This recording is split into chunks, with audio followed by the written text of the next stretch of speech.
Bonjour tout le monde, bienvenue à notre webinaire sur la rencontre avec EasyPay. Je vous rappelle quelques petites consignes et un peu la structure de notre rendez-vous d'aujourd'hui. Donc, pour les consignes, vous avez en bas à droite donc les sondages, questions, chat. Pensez bien à mettre vos questions dans l'onglet questions, parce que s'il y a beaucoup d'interactions dans le chat, on risque de les louper. Dans la partie sondage, je vais peut-être essayer de vous mettre un sondage aujourd'hui. Donc là, vous devez peut-être le voir affiché. Vous pouvez nous donner un peu d'informations sur votre connaissance sur le sujet du paiement hybride. Ça nous permettra d'aller plus ou moins en profondeur pendant du coup, ce webinaire. Et puis, je vais laisser mes deux amis intervenants se présenter. Je me présenterai et je ferai un petit rappel sur Yourplan. Et puis, on lancera du coup la présentation d'EasyPay. Donc, je laisserai la main à Guillaume, puis vous aurez une petite démonstration de la plateforme de Marin, puis on passera sur toutes vos questions. Voilà. Est-ce que du coup déjà tout le monde a pu voir le sondage? Et puis je vais écrire aussi, je ne sais pas si tout le monde a mis son son. Hop, mais bonjour tout le monde dans le chat. Hop.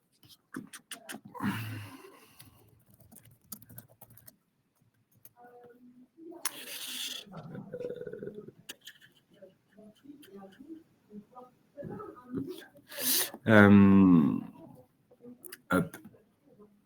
Tic, tic, tic, tic, tic, tic, tic, tic. Eh ben super. Je vois qu'on a quelques réponses sur le sondage. Hop. Super. Merci à ceux qui ont déjà commencé à remplir le sondage. Eh ben, on attend les petites 2 minutes comme d'habitude réglementaires. Donc comme elles sont passées, on va commencer les présentations. Donc Guillaume et Marin, je vous laisserai vous présenter, puis après je me présenterai. Avec plaisir.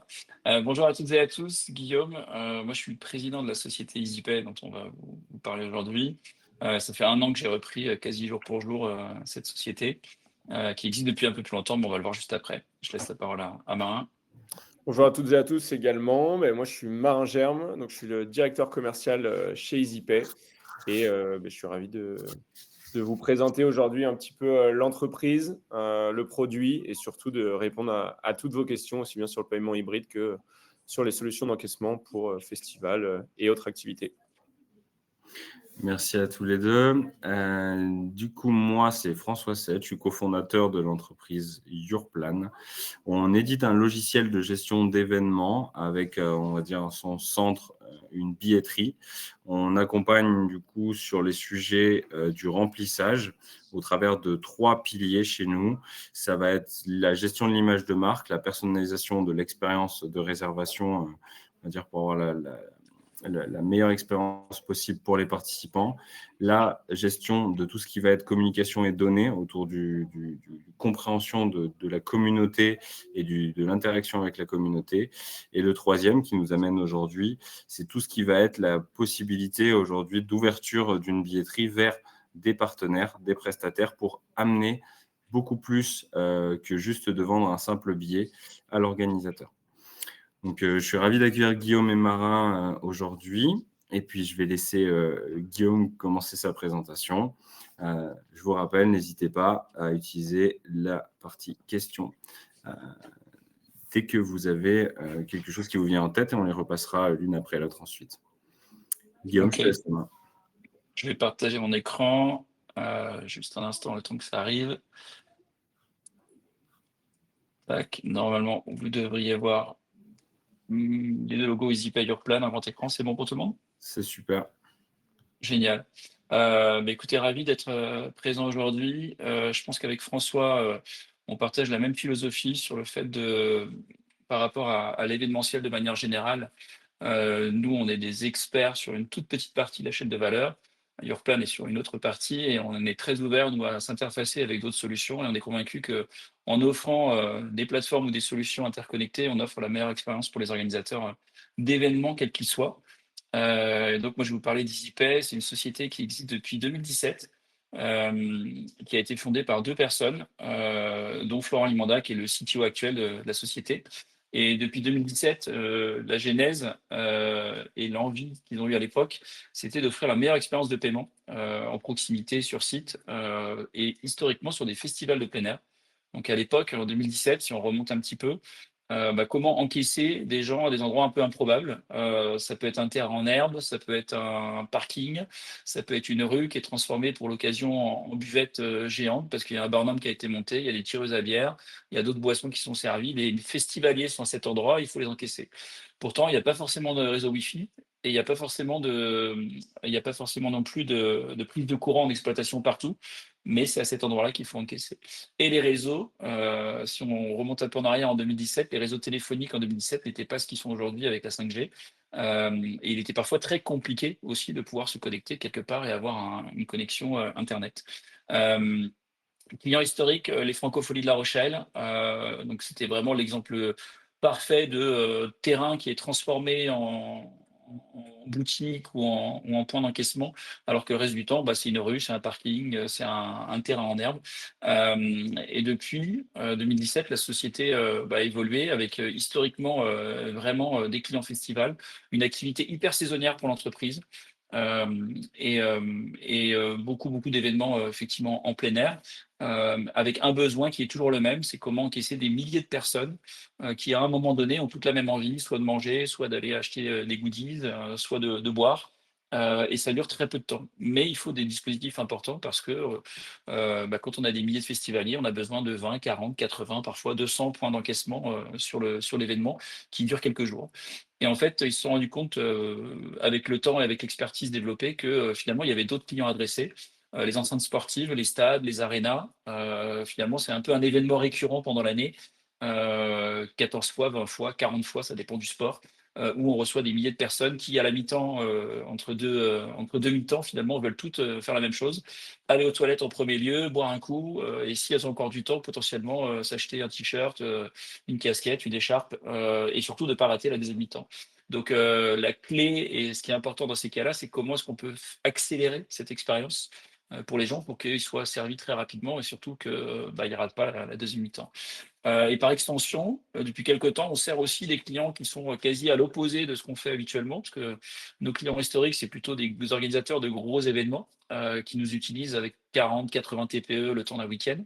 Un food truck, c'est tout l'inverse. Il a plutôt un point d'encaissement et il l'utilise toute l'année, finalement, au fur et à mesure de ces événements sur lesquels il est présent. Mais en fait, en organisant des festivals, les organisateurs utilisent et font appel aussi à des food trucks très souvent pour nourrir les festivaliers. Donc, parfois, il y a une quinzaine, une vingtaine de food trucks. Et certains food trucks qui nous ont utilisés sur un de ces événements nous ont dit après, ce que j'ai utilisé pendant le week-end, imposé par l'organisateur, j'aimerais bien l'avoir à l'année finalement pour mon activité au quotidien. Euh, donc, c'est ce qu'on a développé par la suite et on a quelques clients effectivement de food truck, commerce ambulant, itinérants qui nous utilisent. Et l'autre activité qu'on peut avoir aussi, c'est des activités alors, plus à la marge, mais saisonnières. On peut équiper un magasin éphémère, qui soit pour une saison d'été ou d'hiver en station ou au bord de la plage. On peut faire un magasin éphémère dans une galerie marchande ou dans un centre-ville pour fêter les 10 ans d'une marque. Ça nous est arrivé très récemment aussi. Donc voilà, tout ce type d'activité peut être, entre guillemets, solutionné. Enfin, on répond à ce type de besoin. Et ce que j'ai oublié de dire en préambule, c'est que nous, notre métier, c'est qu'on est éditeur de logiciels. Donc, comme François sur la partie billetterie, mais nous sur la partie encaissement. Donc, on édite une solution depuis 2017 qui permet d'encaisser très rapidement, encore une fois, en proximité et en vente directe ou au comptoir pour les clients. Euh, Avec un parti pris, et je ne l'ai pas dit, mais c'est très très important, c'était un peu la genèse d'EasyPay, c'était de se dire en 2017, ils avaient la conviction, et je les rejoins complètement, que la carte bancaire serait le moyen préféré des Français pour encaisser. Et du coup, plutôt que d'inventer un système où le cashless est très présent, pourquoi réinventer un système alors qu'ils ont déjà finalement une carte bancaire sur eux? En 2007, ça faisait du sens pour une simple et bonne raison, c'est que les réseaux n'étaient pas ce qu'ils sont aujourd'hui. Et si on n'a pas de réseau, on ne peut pas encaisser en carte bancaire pour faire des appels à la banque. Mais depuis, ça a énormément évolué. Et eux ont pris ce parti très très tôt de se dire que finalement la technologie allait évoluer, que les réseaux seraient meilleurs et que finalement ça ne deviendrait plus un frein pour les organisateurs. Donc ça, je pense que tout le monde connaît. Aujourd'hui, si on ne peut pas payer par carte bancaire, bah, finalement, on a tendance parfois à renoncer à un achat. On dit de plus en plus que les jeunes ont de moins en moins d'espèces sur eux, voire plus du tout, voire n'ont même plus leur carte bancaire parce qu'ils ont leur carte à l'intérieur de leur téléphone et du coup, ils l'ont directement, mais la carte physique en tant que telle a tendance à disparaître. Et les gens aussi adorent la carte bancaire. Pourquoi? Parce que c'est certainement le moyen le plus sécurisé de payer. Donc, si c'est sûr, si ça se passe bien, du coup, on paye partout. Le Covid est passé par là. Et depuis, effectivement, on a aussi le paiement sans contact qui s'est développé chez les commerçants de proximité. Je pense qu'à la boulangerie, c'est au moment du Covid où finalement tout le monde s'est mis à accepter de payer en carte bancaire et en sans contact. Et depuis, c'est une habitude qui s'est créée et on a tendance à apprécier de pouvoir le faire partout. Le cashless, alors c'est pas un mot tabou, c'est pas quelque chose contre lequel on lutte. On a parlé en préambule de paiement hybride. Pourquoi? Parce que nous, on a tendance à pousser effectivement le paiement par carte bancaire en direct, sans intermédiaire, sans passer par un système cashless quand on a déjà sa carte bancaire sur soi.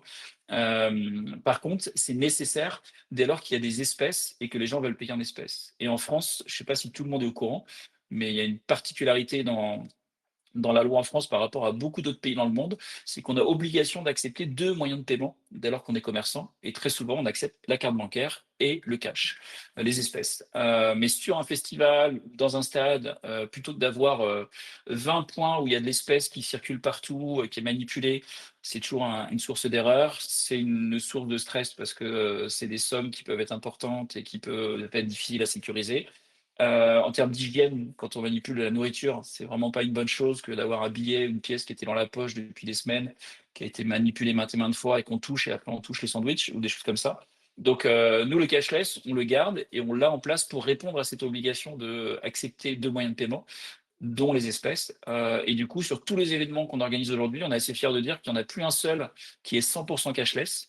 Le cashless est uniquement pour ceux qui veulent payer en espèces. Et du coup, il y a à l'entrée en général des festivals un espace qui s'appelle banque, espace cashless.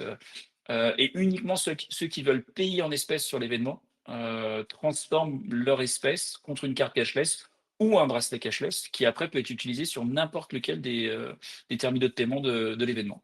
En faisant ça, on arrive aujourd'hui à des taux de 90-95%, voire plus, de paiement carte bancaire et de limiter le cashless vraiment à une partie infime finalement des paiements sur les événements, ce qui facilite grandement, j'ai envie de dire, toute la logistique pour l'organisateur, parce que beaucoup d'espèces à manipuler, c'est toujours un risque important. Donc, on a tendance à le réduire très très fortement et surtout, on n'impose pas aux organisateurs de mettre un système 100% cashless.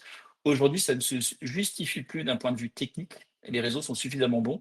Et on le verra après, il y a d'autres attraits aussi à avoir un système où la carte bancaire est acceptée en premier, aussi pour les clients. Donc, notre but, c'est de vous faciliter le paiement et de faciliter le paiement aussi des festivaliers ou des spectateurs sur un événement. Comment ça se passe? Je vous disais qu'on était éditeur de logiciel. Aujourd'hui, on fournit notre logiciel plus un terminal, pardon, et c'est plutôt des terminaux, parce qu'en général, il y en a beaucoup de déployés. Le temps d'un week-end, le temps d'une saison, le temps d'une année quand c'est une salle de concert aussi. Et du coup, notre logiciel étant embarqué, les personnes, que ce soit des bénévoles ou que ce soit des intérimaires embauchés pour l'occasion, qui sont jamais des professionnels de l'encaissement, hein, ils peuvent encaisser très facilement parce que toute l'ergonomie a été faite pour que justement ce soit simple pour eux à utiliser.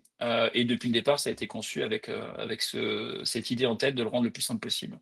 Qu'est-ce que ça fait finalement d'utiliser notre solution? En fait, ça permet d'accélérer le nombre de commandes par heure. Et on verra après, Marin vous montrera un peu plus en détail.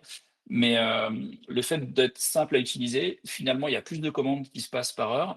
Quand on augmente les commandes, on réduit aussi fortement les files d'attente. Et ça, c'est un constat qu'on fait sur tous nos clients. Dès lors qu'ils déploient notre solution par rapport à des TPE avant qu'on n'appelle pas intelligents, c'est des TPE bancaires où il faut taper le montant directement. Nous, ça permet effectivement d'aller beaucoup plus vite et du coup, on réduit les files d'attente. Et quand on réduit les files d'attente, les gens reviennent plus facilement. Ils ne se posent pas la question de est-ce que je vais reconsommer ou est-ce que finalement je retourne voir le concert ou je retourne à ma place? Non, finalement, ils vont se faire plaisir, ils vont en profiter. Les files d'attente, c'est vraiment le frein le plus fort à la consommation. Plus il y a de files d'attente, moins les gens finalement consomment sur un événement. Et nous, ce qu'on constate chez nos clients, c'est qu'ils augmentent fortement leur chiffre d'affaires, que ce soit en food and beverage ou que ce soit en merchandising, dès lors qu'effectivement notre solution permet de passer les pics d'activité. Je pense que tout système de caisse est très efficace pour passer des moments un peu creux ou des moments un peu calmes. Quand il n'y a pas de file d'attente, c'est pas gênant, quel que soit le système qu'on utilise. Par contre, quand vous avez vraiment des pics importants, du coup, vous avez besoin d'un système qui soit très très robuste, très simple à utiliser. Et si vous avez 80 intérimaires qui encaissent pour l'occasion et qui n'avaient jamais encaissé la semaine d'avant, il faut aussi que ce soit simple, bien évidemment. On fait plus de 500 événements par an. Marin me dit de réactualiser les chiffres parce qu'on est peut-être bien au-delà maintenant cette année. Mais l'an dernier, c'était à peu près 500 événements sur la France, la Belgique, le Luxembourg, dont une centaine de festivals. On a plus d'une vingtaine de clubs aussi sportifs qu'on accompagne pendant la saison. Et pour nous, c'est important parce que c'est très complémentaire avec la saison des festivals. Les festivals, c'est plutôt de mai à septembre. Et les clubs sportifs, comme par hasard, la saison commence en septembre, il se termine en mai. Donc, en général, même si on les signe sur plusieurs années, on récupère les TPE pendant l'été et nous, ça nous permet de les déployer sur tous les événements qu'on a saisonniers l'été. Voilà, notre but, faciliter le paiement, quel que soit le type d'événement et que vous avez beaucoup de spectateurs ou beaucoup de visiteurs, ça vaut le coup d'étudier, entre guillemets, la faisabilité. J'ai parlé des principaux clients, mais on fait aussi des braderies, vaisselle des chefs.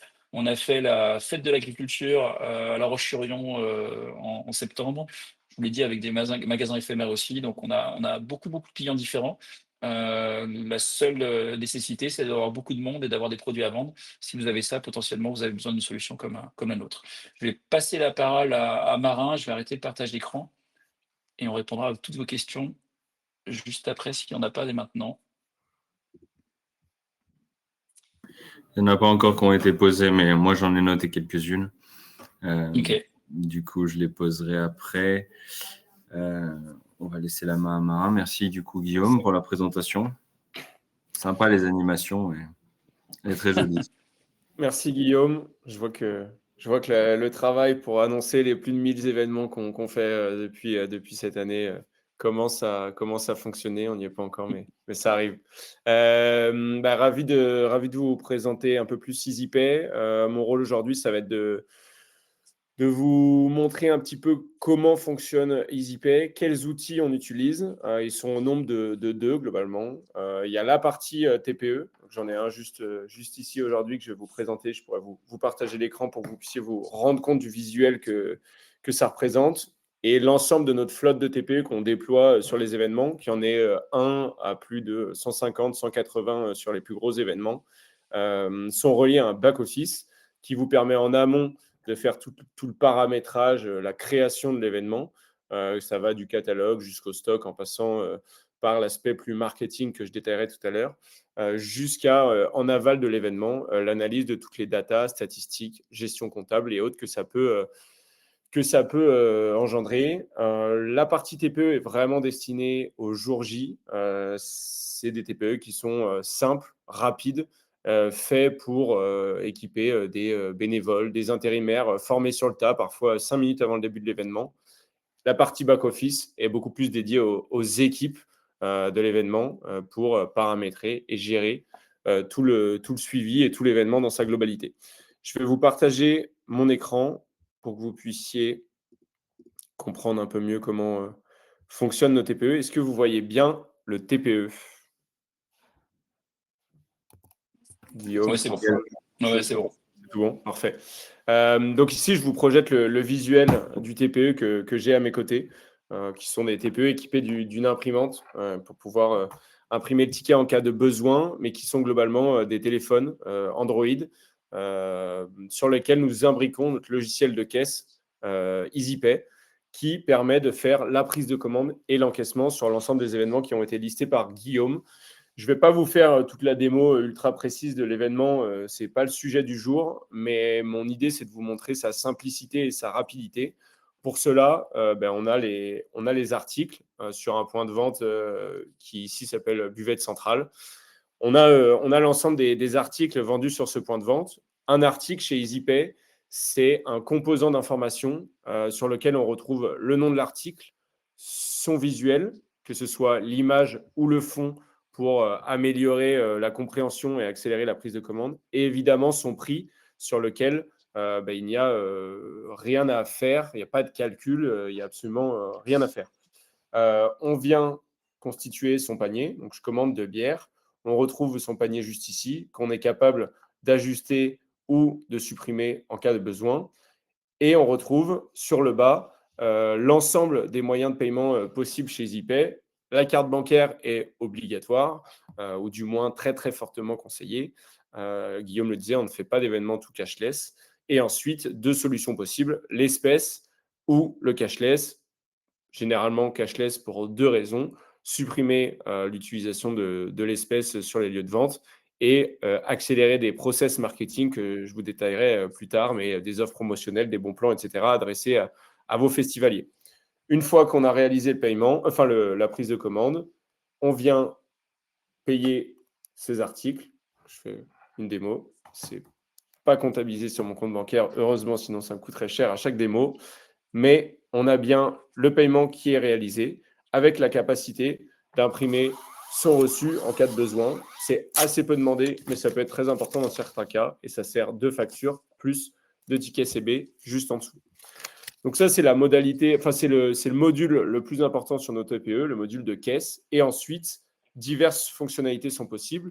La partie cashless desk pour, à partir de ce TPE, pouvoir recharger ses cartes, ses bracelets cashless en échange de liquide, d'espèces, et le module des consignes également, sur laquelle vous pouvez gérer toutes vos consignes et déconsignes et ainsi rembourser vos clients, que ce soit en espèces, mais aussi en carte bancaire, pour respecter l'ensemble des modalités de paiement disponibles à l'achat comme au crédit. Dernière petite fonctionnalité dont je voulais vous parler sur la partie TPE, c'est qu'un TPE, chez nous, n'appartient pas à un point de vente, il appartient à un écosystème de points de vente, à l'ensemble de l'organisation du festival. Donc ici, on est sur le module buvette, mais l'idée, c'est de pouvoir respecter le flux et justement générer ces 40% de files d'attente en moins.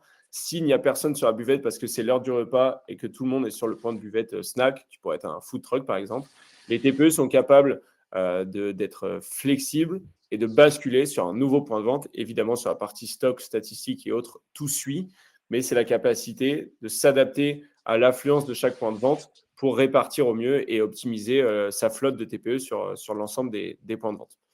Voilà un petit peu tout ce qui est permis rapidement sur la partie TPE. Est-ce qu'il y a des questions qui sont remontées, François, ou je peux enchaîner? Aucune question. Tu peux y aller, continue. Parfait. Donc, ce TPE, c'est vraiment sur la partie prise de commande et encaissement qu'il est utilisé sur le lieu de vente le jour J. Et ensuite, ces TPE-là sont reliés à un back-office. Est-ce que vous le voyez bien également? Ça va bien switcher l'écran. Parfait. Ouais. À un back-office où vous pouvez retrouver l'ensemble des informations qui correspondent et qui composent votre événement. On a un tableau de bord, on va dire assez classique pour commencer, avec par exemple ici, non, c'est pas celle-ci, c'est celle-ci, la transaction qu'on vient de réaliser de 4 €. On voit le petit pic d'activité de la vente. J'ai vendu une bière blonde, c'est bien ça, le chiffre d'affaires par article, et ensuite les composants de son back-office, l'ensemble des articles, l'ensemble des points de vente et les stocks qui sont rentrés sur ce même back-office. L'idée, c'est la même que sur le TPE. Je ne vais pas vous montrer tout le détail sur le back-office. Je me ferai un plaisir d'en discuter avec vous plus tard, mais c'est de vous montrer un petit peu comment il est constitué. Notre équipe tech l'a constitué dans une suite assez logique, du haut vers le bas, où à partir du moment où on arrive globalement sur statistiques ou paramètres, le rôle est joué et l'événement est prêt à être lancé. Pour commencer, ce que je peux vous montrer, c'est la partie catalogue.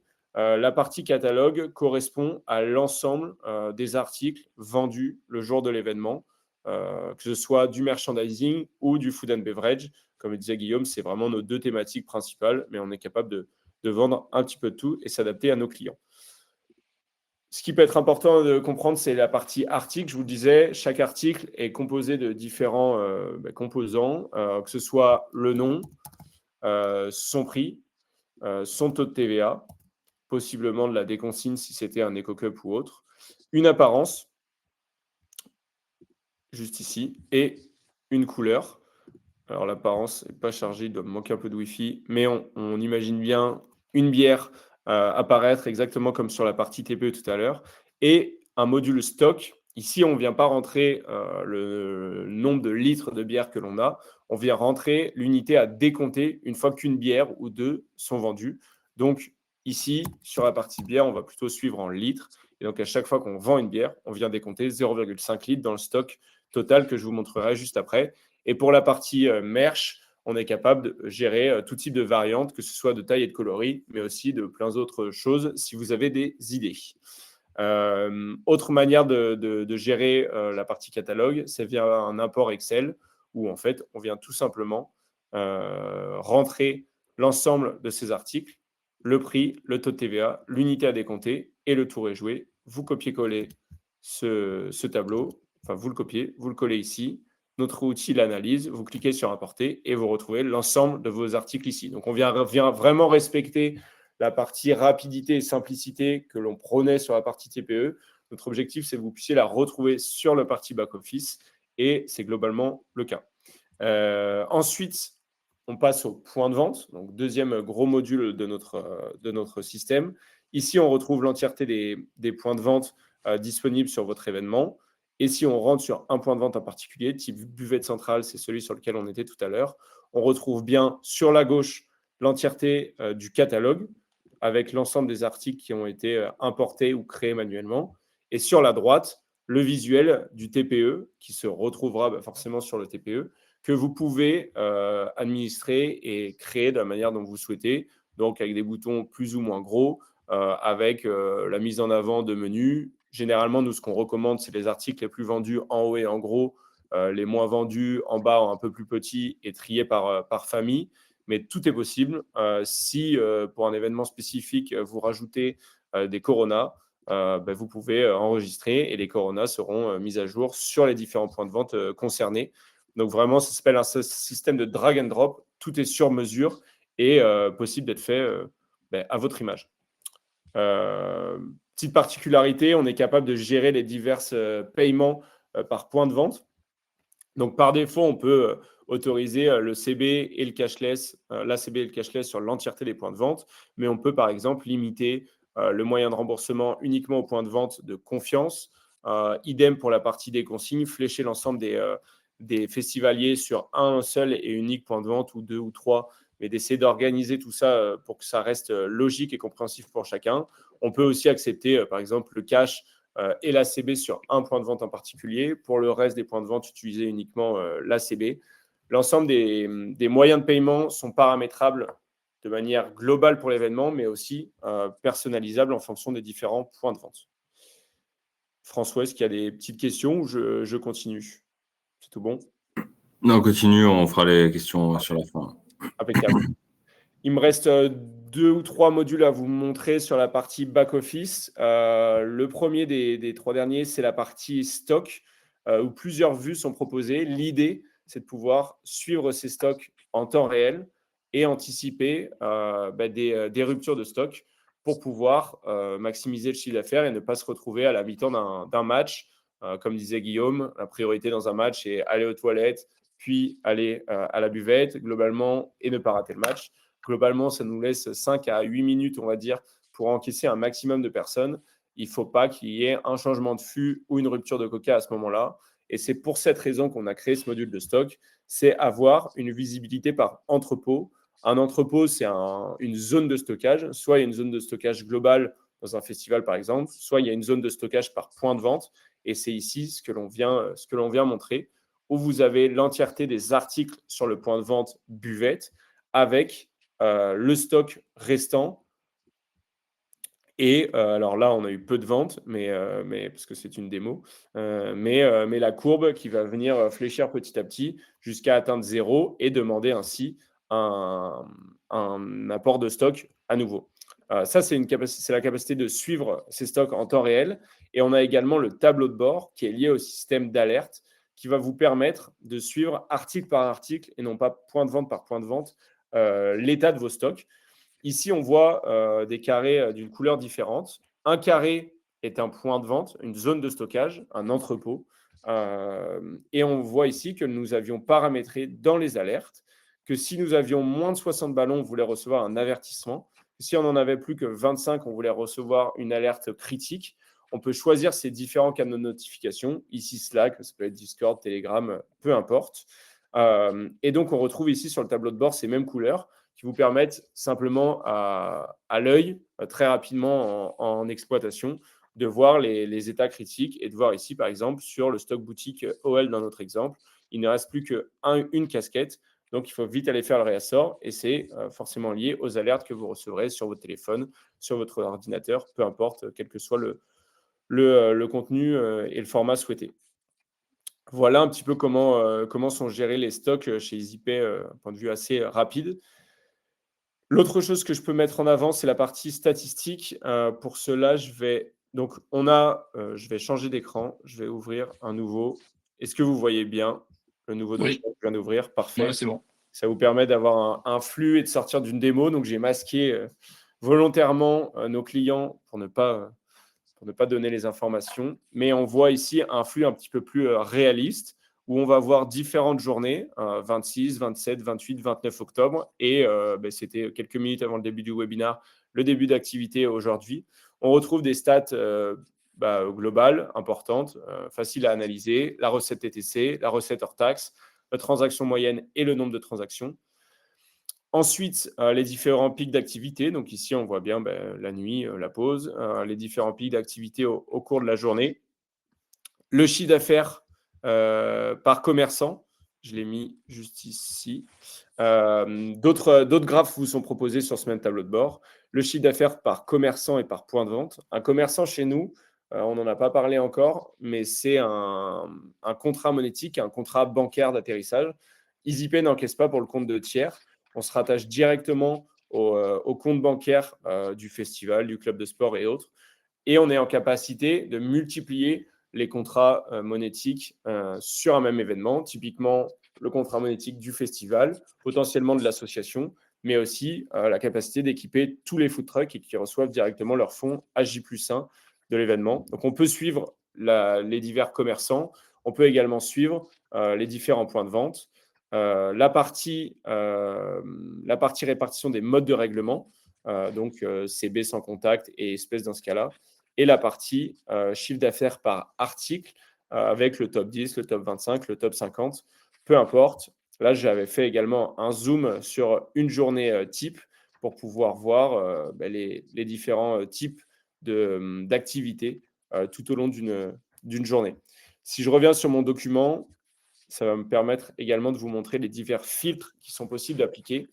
On peut pousser l'analyse très loin avec EasyPay, aussi bien par commerçant, donc je disais par contrat bancaire, que par point de vente, pouvoir analyser uniquement le chiffre d'affaires généré sur la buvette centrale, par mode de règlement, mais aussi par terminaux. On a de plus en plus de cas à ce sujet.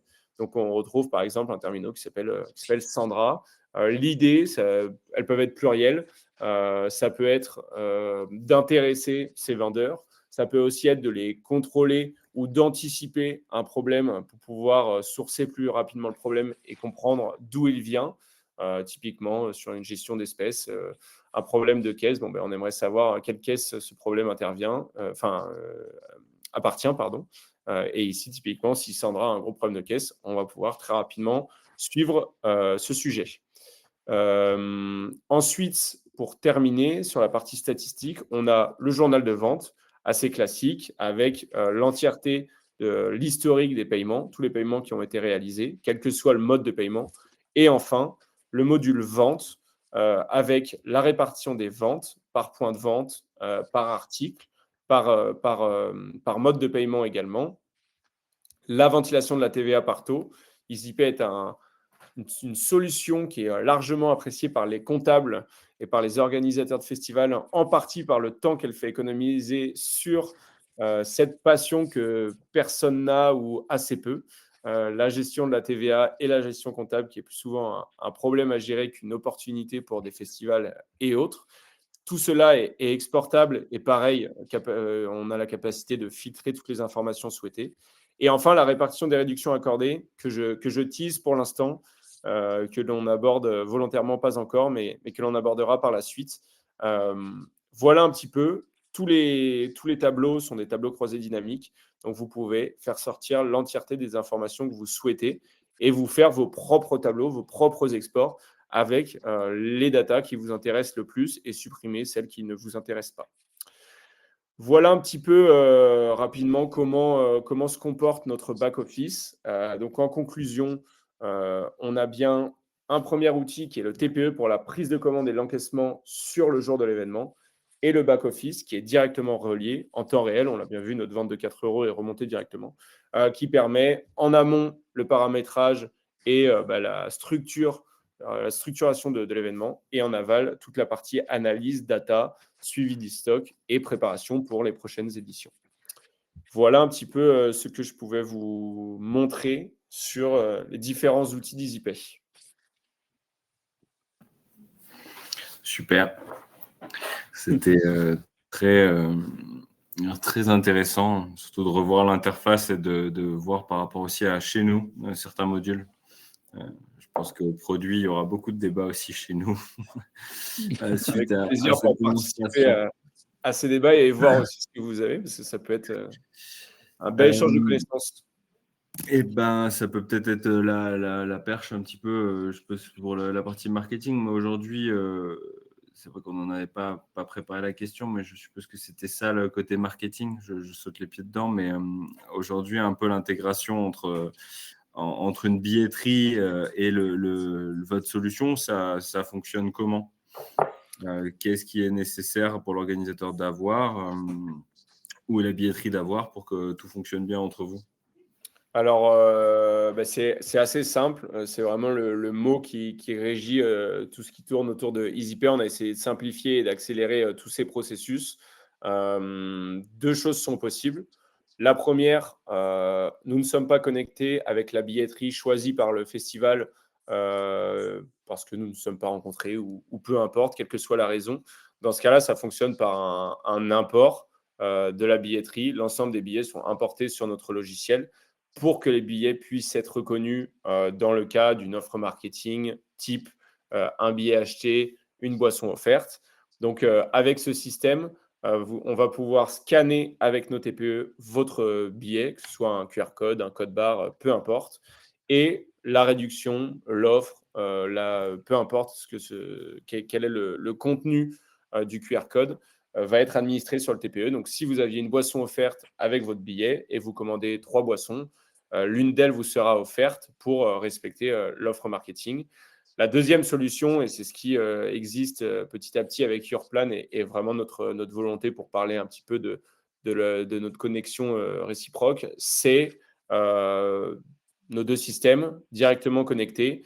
À chaque achat d'une billetterie, le compte vient également sur EasyPay pour pouvoir directement connecter les deux solutions, avoir une fan expérience complète et que vous puissiez simplement, avec le billet que vous avez dans les mains, sur votre téléphone de manière digitale, pouvoir accéder à l'événement, pouvoir accéder aux diverses offres marketing qui étaient liées au billet et pouvoir avoir la meilleure solution, la meilleure expérience sur votre festival. Pour parler d'un exemple peut-être, ou Guillaume, je te laisse peut-être la parole pour parler de cet exemple que tu aimes bien. Un exemple qu'un de nos clients fait depuis des années, Printemps de Pérouge, qui est dans la région lyonnaise. Donc il y a les ventes de billets, j'allais dire secs pour l'événement, pour les soirées, les différentes dates. Mais en parallèle, systématiquement, il y a la vente de billets plus une prestation en nourriture. Alors les Lyonnais adorent le pâté croûte, donc c'est un pâté croûte plus un verre de vin plus le billet. C'est moins cher quand on l'achète 2-3 mois à l'avance, en même temps que son billet. Du coup, les gens sont aussi intéressés pour le faire. Et pour l'organisateur, ça simplifie énormément les choses parce que il sait qu'il a vendu déjà 950 pâtés croûtes pour le jeudi soir. Le prestataire qui s'occupe de ça, il est sûr de quelque part commander la quantité juste et de ne pas avoir des pertes derrière en ayant effectivement des produits ou des denrées périssables le dernier jour de l'événement qu'il va se retrouver avec sur les bras. Tout est réservé. Pour les clients, l'expérience est juste géniale parce qu'ils arrivent sur l'événement, ils présentent leur billet une première fois en contrôle d'accès. leur billet est valide pour la journée, ils rentrent à l'intérieur de l'événement, ils représentent le même billet, que ce soit imprimé papier ou que ce soit effectivement sur leur téléphone directement chargé. Ils le présentent en buvette, qui est équipée de notre terminal. Et on ne l'a pas précisé, mais tous nos terminaux sont équipés de scanners qui permettent justement de lire très facilement n'importe quel QR code, code barre. Donc, si un billet, effectivement, il y a une prestation en nourriture qui est associée, on est capable de la détecter, de la griller instantanément. Donc, la personne reçoit son pâté croûte, son verre de vin, et si elle revient 3 secondes après à l'autre bout du bar en essayant de repasser son billet, la prestation a déjà été fournie et c'est déjà effectivement remonté dans le système. Donc c'est une super expérience pour les festivaliers, c'est une super expérience pour les organisateurs parce que du coup ça permet d'encaisser aussi beaucoup plus tôt en ayant une prestation en plus que le billet uniquement. Et pour toute la logistique derrière, ça simplifie énormément les choses. Et c'est un paiement ultra rapide parce que les gens présentent leur billet, il est scanné dans un quart de seconde et automatiquement c'est pris en compte. Donc ça, effectivement, c'est quelque chose qui peut être dupliqué sur beaucoup d'événements, mais ça peut être une réduction, ça peut être, on n'en a pas parlé aussi dans tout ce qui est marketing, mais on a aussi tout ce qui est offre pour les bénévoles, offre pour le staff, offre pour les VIP, offre pour les abonnés.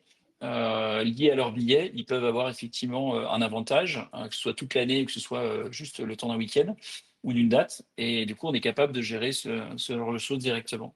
Encore une fois, pour l'organisateur, ça simplifie énormément le suivi de ce qui est octroyé en termes de coupons, parce que tout est tracé, on sait qui a pris quoi, quand.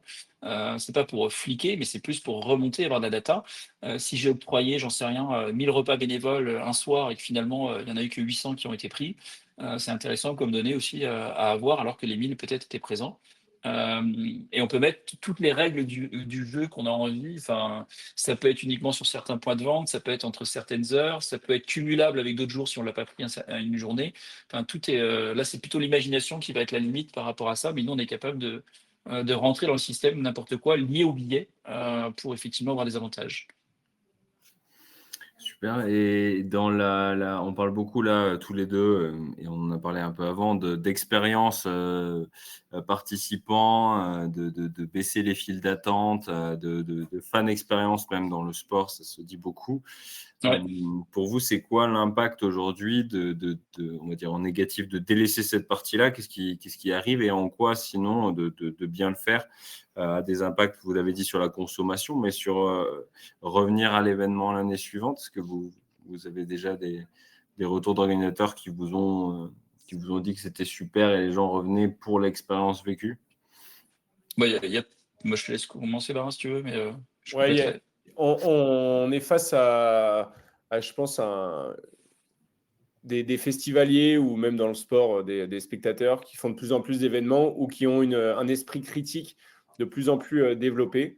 Il y a des points sur lesquels il faut répondre et qui ont un intérêt aussi bien pour le spectateur, pour son expérience, pour son retour, que comme tu l'as dit, pour la partie organisateur avec le chiffre d'affaires, la fin d'expérience développée, etc.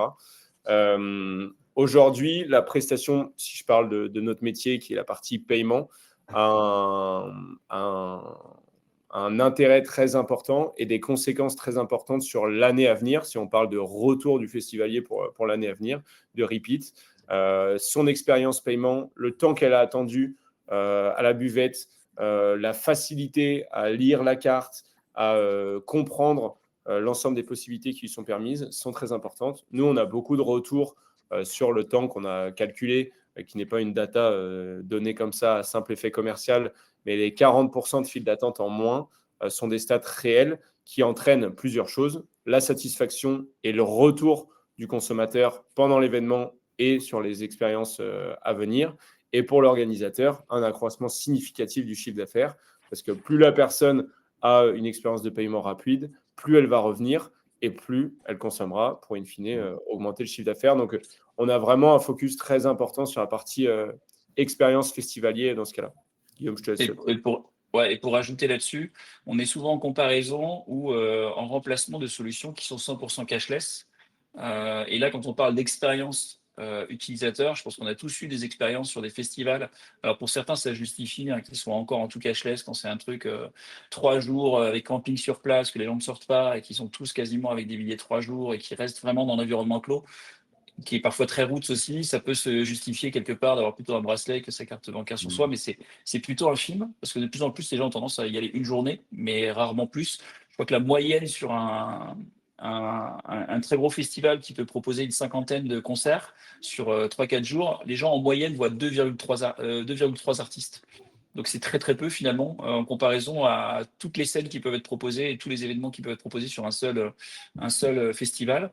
Mais nous, on est souvent en comparaison avec du tout cashless où effectivement, quand tu as chargé Déjà, premièrement, il faut que tu charges parfois même en carte bleue pour mettre de l'argent sur ton bracelet cashless. Une fois que tu as dépensé tout ton argent, ou tu penses qu'il te reste 10 euros et tu veux te prendre une bière ou un sandwich, peu importe, et tu dis j'ai assez, et puis finalement au moment de payer, la personne te dit ah ben non, vous n'avez pas assez, ça faisait déjà 10 minutes que tu faisais la queue, tu n'as pas envie de perdre ta place, donc tu restes là, tu bloques et tu dis attendez, je vais recharger maintenant, mais il faut absolument que je parte avec, je ne veux pas refaire la queue derrière pour revenir après. Si tu as envie de payer une tournée à la fin parce que tu es dans l'ambiance, tu t'éclates, tu as rencontré des amis ou tu t'es fait des nouveaux amis, mais qu'il te reste que 5 euros, tu dis bah non, je ne vais pas offrir une tournée, donc tu te limites parce que c'est compliqué de recharger. Alors que si tu payes directement en carte bancaire, bah, la question ne se pose pas, tu y vas et tu commandes. Donc il y a tous ces événements-là, enfin toutes ces petites choses-là et ces frictions qu'on enlève. Et à la fin, ça fait qu'effectivement, ça augmente fortement les ventes et l'expérience des utilisateurs est nettement meilleure. Et je ne vous parle pas du remboursement derrière, de l'argent que j'ai laissé sur ma carte parce que j'ai pas tout consommé. Mais finalement, je peux pas demander mon remboursement sitôt. Il faut que j'attende une semaine que la fenêtre de tir soit ouverte. Elle dure très peu de temps, donc finalement, j'ai oublié ou j'ai oublié de ma carte à ce moment-là parce que j'ai fait autre chose. J'ai repris ma vie tous les jours. Et du coup, je me rends compte que mince, j'avais encore 5 euros sur cette carte, mais je ne les ai pas utilisés. Finalement, je pourrais jamais les récupérer. Donc, expérience assez déceptive, sans compter les 1 euro de frais d'activation ou plus qui parfois sont utilisés au départ, ou les frais de remboursement. Enfin, du coup, ça peut. Il y a le terme de racket qui a été parfois utilisé par des clients, mais nous, on gomme tous ces aspects négatifs en limitant le cashless uniquement à ceux qui veulent payer par espèce, et ça devient plutôt quelque chose de positif pour eux. Et tous les autres, finalement, et je peux commencer en cashless parce que j'ai voulu mettre 50 euros pour mon événement.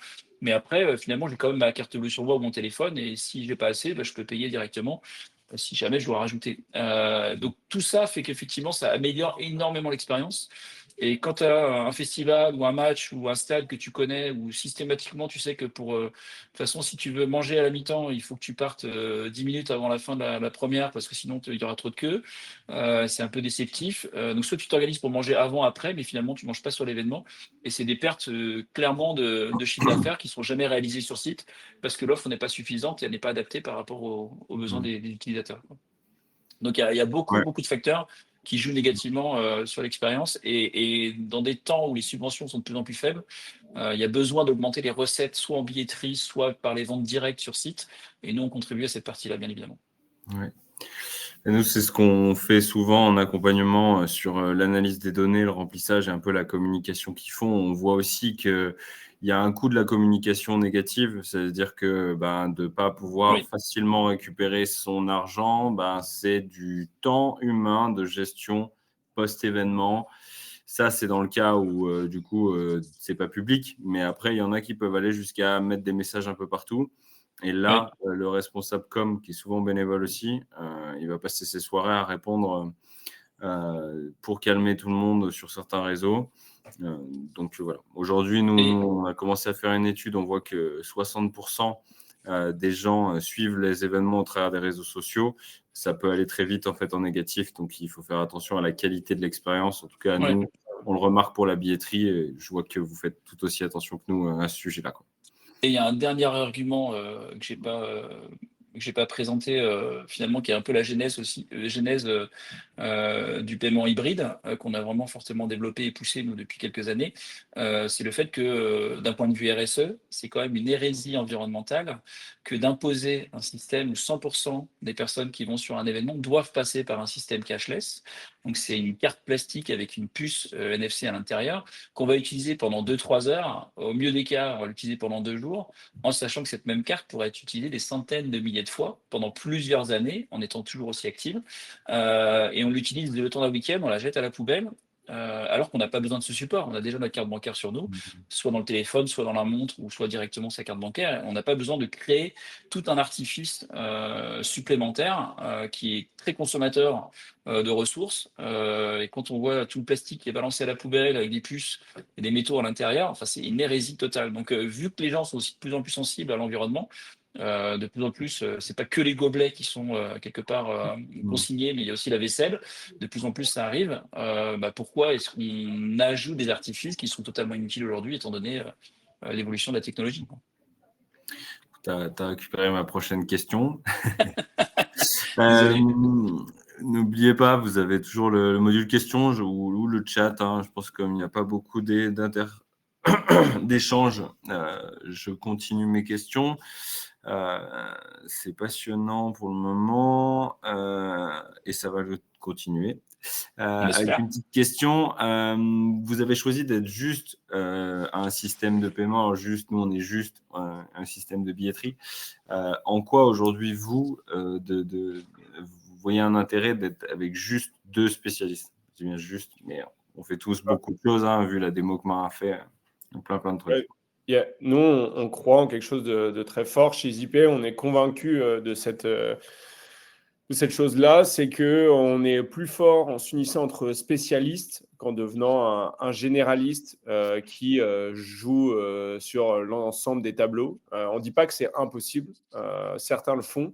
Par contre, on estime vraiment que la partie paiement, qu'on connaît énormément, la partie billetterie, qu'on commence à connaître en discutant, mais de loin encore, c'est des choses qui prennent du temps, qui demandent une réelle expertise, qui demandent aussi d'évoluer avec son marché. On le sent dès qu'une solution fait le choix, pour X, Y raison, de limiter ses développements technologiques pendant 6 mois, 1 an, finalement, elle est déjà à la marge sur les évolutions demandées par les clients. Nous, chez EasyPay, l'ensemble des choses mises en place, développées par notre équipe tech, proviennent de demandes du client, de demandes du marché. Et c'est un métier à part entière qu'il faut savoir embrasser dans l'ensemble de sa globalité. Et devenir généraliste me semble beaucoup plus compliqué sur ce sujet-là. Donc nous, ce qu'on a décidé de faire chez EasyPay, c'est de se rattacher à des experts de chaque domaine pour remonter et recréer la chaîne de valeur événementielle totale. Je pense que vous, côté Yourplan, vous êtes au tout début de cette chaîne de valeur sur la partie billetterie, comment on accède à un événement, comment on y vient, et ensuite plusieurs solutions un peu de notre côté, enfin de chaque côté d'EasyPay.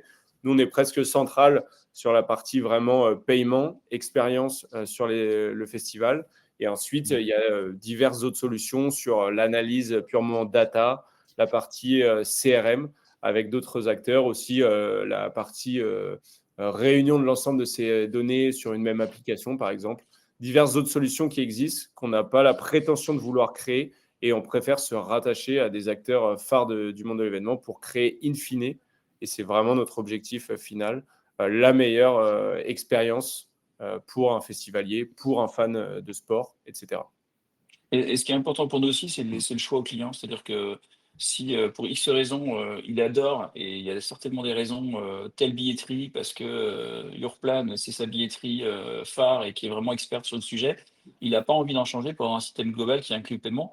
Par contre, il a envie que le paiement sur site soit connecté à la billetterie pour justement offrir la meilleure expérience et ne pas se priver d'avoir un billet plus une prestation qui peut être encaissée directement ou grillée via le scanner.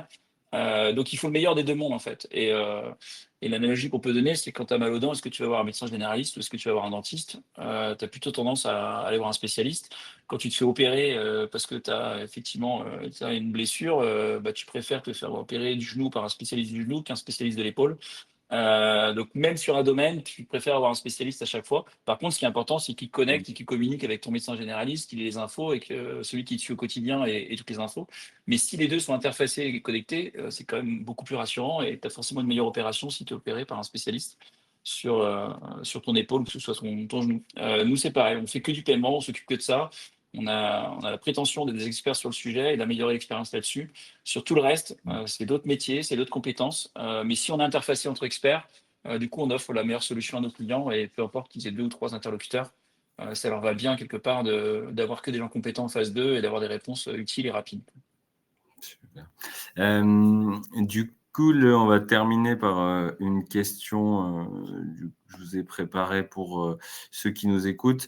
Est-ce que vous pouvez nous donner 2 ou 3 max données importantes à suivre pour bien piloter son expérience du coup de paiement sur site? Et après, un tips pour nous aider à augmenter le chiffre d'affaires d'un événement, d'un festival ou d'une arena, comme vous voulez. Guillaume, tu veux commencer ou j'y vais? C'est pour nous la question ou c'est pour tous les participants? C'est pour vous, c'est pour vous. C'est vous les experts. Je te laisse commencer. Ouais, déjà, je complète juste ma réponse tout à l'heure sur la chaîne événementielle en un mot. Je vois qu'il y a Nicolas de chez Vorg, avec qui notamment on travaille aussi, un peu comme Yourplan. Donc, Nicolas, je te salue et je sais qu'on travaille très bien aussi avec Vorg. Donc, c'est vraiment l'idée, c'est de travailler avec les spécialistes de chaque sujet. La gestion des bénévoles, par exemple, en est une. Donc, je complétais juste ça comme ça. Sur les datas à analyser du côté d'EasyPay, je pense qu'on se différencie un petit peu de la billetterie sur ce sujet. Sur la billetterie, il y a des datas vraiment ultra importantes à suivre pour vraiment qui vont en fait faire comprendre comment va se passer l'événement, qui permettent d'anticiper le bon déroulement ou un déroulement un peu plus critique de l'événement à venir. Chez EasyPay, nous, c'est moins clair parce qu'on est sur des datas vraiment de direct. Par contre, il y a des choses sur lesquelles il ne faut absolument pas laisser les choses au hasard. Ça va être notamment la partie point de vente. Comment on constitue un point de vente? Quelle est la clarté des informations partagées aux festivaliers? Je cherche une bière, ok, il faut que je sois directement dirigé vers le bon endroit, qu'on puisse m'accueillir très rapidement, que les bières soient prêtes, etc., pour favoriser encore une fois et accélérer cet encaissement. Et ensuite, il y a les datas, mais je dirais post-événement, où là, pour le coup, on fait gagner beaucoup de temps. J'en parlais tout à l'heure. C'est la partie comptable, notamment. Et ensuite, toutes les datas clés à regarder, son chiffre d'affaires, le panier moyen, très important. Nous, on met un point de vigilance sur le panier moyen de nos festivals, qui est aussi généralement entre 9 et 12,50 €, on va dire. Comment on augmente ce panier moyen? On voit qu'il y a 1000 transactions, mais le panier moyen est de 9 €. Imaginons s'il était à 12 €, la différence que ça provoquerait. Et pour cela, et j'en reviens au module marketing, mais ça va être créer des happy hours, créer des offres, 3 bières achetées, une 4e offerte pour favoriser la bonne ambiance et respecter la bonne ambiance et favoriser des commandes un peu plus importantes, comme le disait Guillaume. Il n'y a rien qui doit être laissé au hasard sur ces sujets. Et on le voit avec des offres marketing, on vient vraiment doper ces datas. Un petit exemple sur le sport, c'est Paris Basket, qui, quand le club passait les 100 points dans un match, donc globalement qui gagnait, c'est un peu ce que ça sous-entend, mais dès qu'il passait les 100 points, il y avait 10% sur l'entièreté de la boutique. Pour le Paris Basket, c'était un petit effort financier. Par contre, pour les spectateurs, c'était un signal d'une opportunité financière à faire. Et on a vu qu'ils sont passés de peut-être 5% des ventes post-match à près de 20-30% de ces ventes-là à ce moment-là, avec un panier moyen beaucoup plus important. Et donc ça, c'est vraiment des datas qu'on aime analyser, sur lesquelles on aime alerter pour, in fine, avoir ce que la personne cherche le plus sur la partie paiement, c'est un chiffre d'affaires en hausse et des clients satisfaits. Mmh. Et pour compléter, je pense que Ouais. sur un premier événement, un client qui démarre avec nous, en live, toutes les données vont être importantes à regarder. Quels sont les points de vente qui marchent le mieux? Est-ce qu'il y en a qui effectivement tournent beaucoup moins? Est-ce qu'il n'y a pas des points de vente qui arrêtent de vendre à une heure très tôt, comparé à l'affluence? Ça peut être le cas avec des food trucks où parfois ils n'ont plus rien à vendre, ils sont en rupture très tôt, ou parfois ils ont décidé, pour X raisons, à telle heure ils arrêtaient et finalement c'était pas forcément, ce qui était prévu au départ.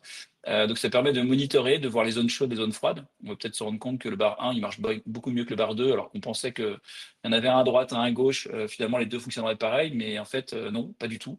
Pour X raisons, finalement, il y en a un qui fonctionne mieux que l'autre, donc on peut réadapter le dispositif.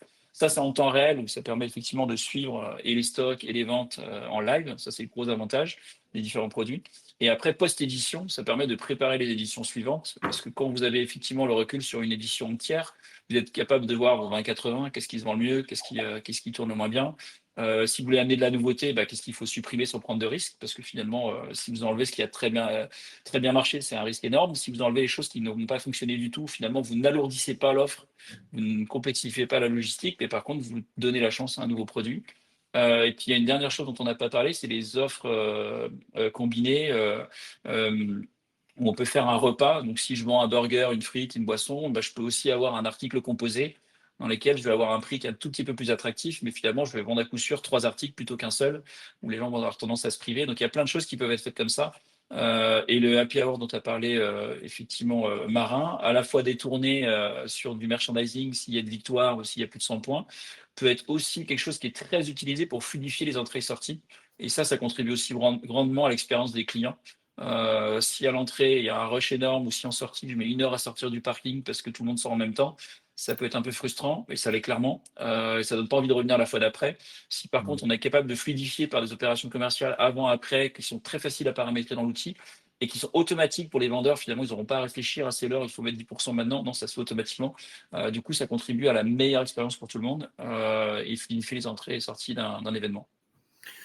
Ça marche, il y a eu beaucoup de tips. J'en ai noté quelques-uns pour faire le résumé. Donc, n'oubliez pas de ne pas lésiner sur la signalétique, de bien flécher les parcours et expliquer en fait les offres. C'est super important sur place pour augmenter le chiffre. Je dirais, et là, petite win pour nous, bien maîtriser ces données de billetterie pour communiquer sur toutes les offres qui va se passer, parce que la combinaison billetterie plus du coup, paiement sur place, ça fait son effet. Réfléchir à de la gamification. Si vous pouvez lier ce qui se passe pendant l'événement à de l'automatisation de promotion, ça booste aussi vos ventes. Et les 3 KPI à suivre: votre chiffre d'affaires, bien sûr, vos points de vente, l'analyse des points de vente, très important, et votre panier moyen pour pouvoir ensuite le moduler, le booster l'année prochaine en combinaison avec votre communication. Il y avait nous une question, reste je crois, normalement posée. pas de temps, mais on va prendre une dernière question de Nicolas qui nous dit: est-ce qu'il est possible d'avoir quelques données sur comment est facturé le client, pourcentage des ventes, etc. C'est quoi votre business model aujourd'hui? Écoute, Nicolas, il est très clair. Merci pour ta question. Il est divisé en 3 temps. Le premier, comme tu l'as dit, c'est la location des TPE. Donc, nous, on a notre propre parc de TPE qu'on vient louer le temps d'une soirée, d'un jour, d'une semaine, ou plus largement pour les clubs de sport sur une saison. Ça peut être de 7 mois à 10 mois ou 11 mois en fonction des playoffs. Donc là, il y a une formule de location au jour ou au mois. La deuxième ligne, c'est la licence d'utilisation qui permet d'avoir accès à l'appli sur le TPE et sur le web au back-office avec l'ensemble des accès, etc. pour voir tout ce qu'on a pu faire, tout le paramétrage, toute l'analyse des data, l'analyse comptable, etc. sur le back-office. Donc ça, c'est la licence d'utilisation. C'est la deuxième ligne. Et la troisième ligne, c'est le pourcentage que l'on prélève sur le volume encaissé. Donc, vous réalisez 250 000 € de chiffre d'affaires. On va vous prendre X pourcentage sur ces ventes. Pour vous donner un ordre de grandeur, c'est entre, on va dire, 1,75 et 0,8% en fonction des différentes tranches qui correspondent à des tranches financières, 100 000 €, 250 000 €, 500 000 €, etc., etc.